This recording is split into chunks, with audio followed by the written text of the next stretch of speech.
الحمدللہ وحدہ لا شریک لہ والصلاۃ والسلام علی من لا نبی بعد۔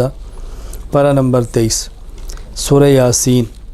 اس صورت کو شروع ہی یاسین کسی ہے، یاسین والقرآن الحکیم، حروف مقطعات میں سے ہے۔ مقطعاتن کی جمع ہے، مقطعاتن قطعن سے ہے کاٹنا، کیونکہ یا کو الگ سین کو الگ، یاسین کاٹ کے پڑھا جاتا ہے، اس لیے انہیں حروف مقطعات کہتے ہیں۔ اللہ تعالیٰ نے اس کے آغاز میں انبیاء علیہ السلام کا ذکر کیا ہے، 3 نبیوں کا ذکر ہے، پھر قوم کا ان کو نہ ماننا، جھگڑنا، اس پر پھر ایک امتی حبیب نجار جو اپنی قوم کو سمجھاتے ہیں ایک ایسے شخص ہے، اللہ کا نبی ہے، تم سے مطالبہ نہیں کرتا، تم کیوں اس کی بات نہیں مانتے؟ قوم نے ان کی نصیحت پر عمل کرنے کے بجائے ان کو مار ڈالا۔ خیر، اللہ تعالیٰ نے ان کو جنت عطا فرمائی، ان کی حسرت کا ذکر کیا، کاش اس قوم کو میرے اس مقام کا پتہ چلے جو اللہ تعالیٰ نے مجھے عطا فرمایا ہے۔ تو اس سے معلوم ہوا کہ اہل حق کو نبی کی بات ماننی چاہیے، اور جو پیغمبر کی تائید کرتے ہیں ان کی بات ماننی چاہیے۔ جس طرح آج کے دور میں علماء ہیں، پیغمبر کی بات سمجھاتے ہیں، نبی والے دین کی طرح بلاتے ہیں، تو ان سے ٹکرانا نہیں چاہیے، بلکہ ان کی بات کو ماننا چاہیے۔ اللہ تعالیٰ نے اپنی توحید اور قدرت کے دلائل بیان کیے ہیں۔ سورج کو دیکھو، چاند کو دیکھو، ستارے کو دیکھو، زمین سے نباتات کو نکلنا دیکھو، سب چیزیں اللہ پاک کے کھول کے بیان فرمائیں۔ پھر قیامت کی ہولناکیوں کے بیان فرمایا۔ جب قیامت آئے گی تو اللہ تعالیٰ انسان کی زبان پہ مہر لگا دیں گے، اعضاء بولیں گے، ہاتھ بولے گا، ٹانگیں بولیں گی، پاؤں بولیں گے، بول کر بتائیں گے کہ کون کون سا گناہ ہم کرتے رہے ہیں، اس وقت سے ڈرو۔ پھر اللہ پاک نے متقین اور مجرمین کی حالت کا ذکر کیا ہے۔ متقین کو اللہ یہ نعمتیں عطا فرمائیں گے، جنت دیں گے، اپنے انعامات دیں گے، اور مجرم خدا تعالیٰ کے عذاب کے اندر ہوں گے، پریشانیوں کے اندر ہوں گے۔ مومنین اور مجرمین کو الگ الگ کر دیا جائے گا۔ اللہ تعالیٰ ہمیں نیک لوگوں کی فہرست میں شامل فرمائے۔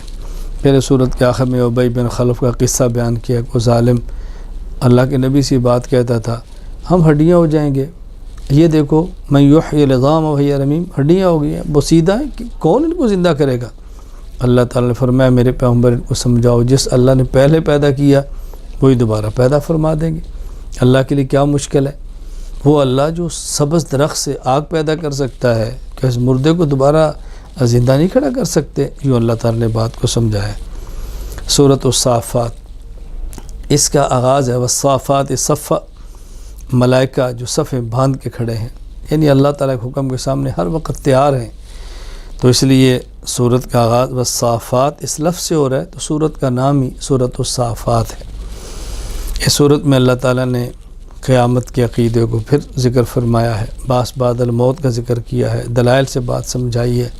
مشرکین کہتے ہیں ہم کیسے؟ فرمایا تم بھی ہو، تمہارے آباء و اجداد، ہم سب کو کھڑا کریں گے۔ پھر اللہ تعالیٰ نے صورت میں جنتی اور جہنمیوں کا مکالمہ ذکر کیا ہے۔ جنتی جہنمیوں سے باتیں کریں گے، جہنم والے جنت والوں سے باتیں کریں گے، جنت والے جنت میں ہوں گے، جہنم والے جہنم میں ہوں گے۔ وہاں جہنمیوں کو اپنی حسرتیں ہوں گی، یا کاش ہم بات کو مان لیتے، یا کاش فلاں کی بد کی بات نہ مانتے، فلاں سے دوستی نہ کرتے، آج یہاں نہ پڑے ہوتے، لیکن اس رونے دھونے سے اب کچھ بھی نہیں ہوگا۔ پھر اللہ تعالیٰ نے اس صورت میں نوح علیہ السلام کا واقعہ بیان فرمایا۔ اللہ نے ان کو ماننے والوں کو نجات دی، نہ ماننے والوں کو تباہ و برباد کر دیا۔ حضرت ابراہیم خلیل اللہ کا واقعہ بیان کیا ہے، ان کے بیٹے اسماعیل کا ذکر کیا ہے کہ حضرت ابراہیم علیہ السلام کو خواب آئی ہے، بیٹے کو ذبح کر رہے ہیں، بیٹے سے پوچھا، بیٹے نے کہا ابا جی میں تیار ہوں۔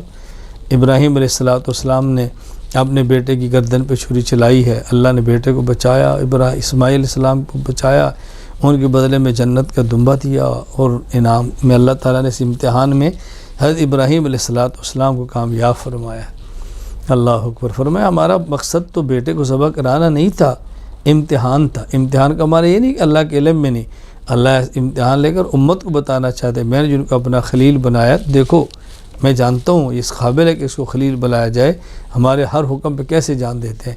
خود کو میدان جہاد میں پیش کرنا آسان ہے، بیٹے کو ذبح کر دینا اس سے زیادہ مشکل ہے، اور ہمارے ابراہیم نے اس کو بھی کر کے دکھایا۔ حضرت موسیٰ علیہ السلام کا ذکر فرمایا، حضرت ہارون کا کیا ہے لیکن اختصار سے۔ حضرت الیاس کا ذکر کیا ہے، الیاسین مستقل بھی ہے، حضرت الیاس کا نام ہی الیاسین۔ حضرت لوط علیہ السلام کا ذکر فرمایا، پھر حضرت یونس علیہ السلام کا ذکر فرمایا۔ یونس علیہ السلام مچھلی کے پیٹ میں ہیں، تسبیح پڑی ہے، پھر مچھلی کے پیٹ سے نکلے ہیں اور کدو کی بیل کے نیچے ٹھہرے ہیں، اللہ نے وہاں انتظام فرمایا ان کے رہن سہن کا۔ حضرت یونس علیہ السلام یہ تسبیح نہ پڑھتے تو قیامت تک اس میں پڑے رہتے۔ ہمیں اس عبرت حاصل کرنی چاہیے، تسبیحات کا اہتمام کریں، استغفار کا اہتمام کریں، اللہ کی عظمت کے قائل ہوں۔ ہمیں یہ بات سمجھائی اللہ پاک نے نبیوں کے قصے اور واقعات کو بیان فرما۔ سورۃ صاد والقرآن ذی ذکر، کیونکہ سورت کے شروع میں حروف مقطعات میں سے ایک حرف صاد ہے، اس لیے سورت کا نام ہی سورہ صاد ہے۔ یہاں اللہ تعالیٰ نے مشرکین کی سرکشی کا ذکر کیا، مشرکین کی تکذیب بیان کی ہے۔ مشرکین کہتے تھے ہمارے پاس نبی بھیجتے ہیں تو انسانوں کیوں بھیجتے ہیں، کسی فرشتے کو بھیجیں، تم جب انسان ہو تو نبی انسان ہی آئے گا، انسان کی ضرورتیں انسان زیادہ سمجھتا ہے۔ تو اللہ تعالیٰ نبیوں کے واقعات بیان فرماتے ہیں اور مشرکین کی تردید فرما رہے ہیں۔ داؤد علیہ السلام کا ذکر کیا ہے، داؤد علیہ السلام کو اللہ نے خلافت دی ہے، نبوت کے منصب پر فائز ہے، ان پر بھی امتحان آئے لیکن امتحان میں کامیاب ہوئے۔ نبی پر امتحان اس کی شان کے مطابق ہوتا ہے، امتی کے امتحان اس بیچارے کی حیثیت کے مطابق ہوتے ہیں۔ تو داؤد علیہ السلام کا قصہ بیان فرمایا۔ پھر حضرت سلیمان علیہ السلام کا واقعہ بیان کیا، اپنے گھوڑے ملاحظہ فرما رہے ہیں، اللہ کی نعمت ہے، جہاد کے گھوڑے ہیں، وہ دیکھتے ہوئے شاید نماز کا وقت آگے گزر گیا، سلیمان علیہ السلام نے گھوڑوں کو کاٹ ڈالا کہ میں اللہ کی عبادت میں کسی چیز کو بھی برداشت نہیں کر سکتا۔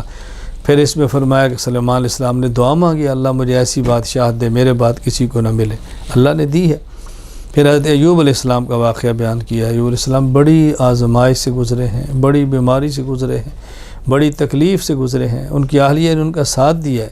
ایک وقت آیا اللہ پاک نے پھر صحت دی ہے، اولاد دی ہے، جو اللہ نے نعمتوں سے نوازا ہے۔ تو کبھی مشکل تکلیف آ جائے انسان برداشت کرے، اللہ سے تعلق کو مضبوط رکھے، یہ وقتی آزمائشیں ہوتی ہیں، گزر جاتی ہیں۔ تو اللہ نبیوں کے قصے بیان کرا فرما کے امت کو یہ باتیں سمجھا رہے۔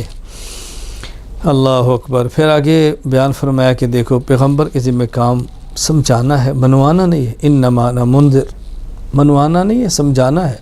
نبی کہہ رہے میں تم سے پیسے نہیں مانگتا، اجرت نہیں مانگتا، میں مشرکین سے کوئی چیزیں نہیں مانگتا۔ ہاں یا یہ مسئلہ یاد رکھیں، اہل علم متقی اور علماء اپنوں سے کوئی چیز لیں یہ الگ چیز ہے، اور غیر سے لیں الگ چیز ہے۔ پیغمبر کفار سے فرماتے تھے کہ میں تم سے کسی چیز کا مطالبہ نہیں کرتا۔ یہ میں نے اس لیے کہا کہ بعض لوگ اس کو بطور دلیل کے پیش کرتے ہیں کہ یہ دین پڑھانے والے کی اجرت لینا جائز نہیں، اس مسئلے کا اس آیت سے کوئی تعلق نہیں ہے۔ پیغمبر غیروں کو کہہ رہا ہے، اور آج بھی دین کا کام کرنے والے غیروں سے تو کبھی بھی نہیں کہتے کہ ہمیں کوئی چیز دے دو۔ اللہ تعالیٰ دین سمجھنے کی توفیق عطا فرمائے۔ سورۃ الزمر، اس کے آغاز میں اللہ تعالیٰ نے عقیدہ توحید کو بیان فرمایا ہے اور اس پر دلائل بیان فرمائے۔ موحد اور مشرک کی مثال اللہ نے سورت میں آخر میں بڑی وضاحت سے بیان فرمائی۔ اللہ اکبر۔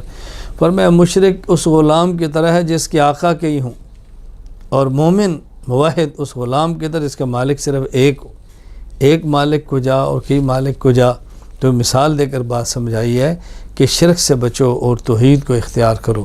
اللہ تعالیٰ نے اس مثال کو بیان فرما کے یہاں پر پارے کا خاتمہ فرمایا ہے۔ اللہ تعالیٰ ہمیں شرک سے محفوظ رکھے اور توحید کی نعمت عطا فرمائے، باغیوں کی صفوں سے محفوظ رکھے اور اپنی اطاعت کرنے والوں میں شامل فرمائے۔ اللہ تعالیٰ تمام انبیاء پر ایمان لانے کی توفیق عطا فرمائے۔ وآخر دعوانا الحمد للہ رب العالمین۔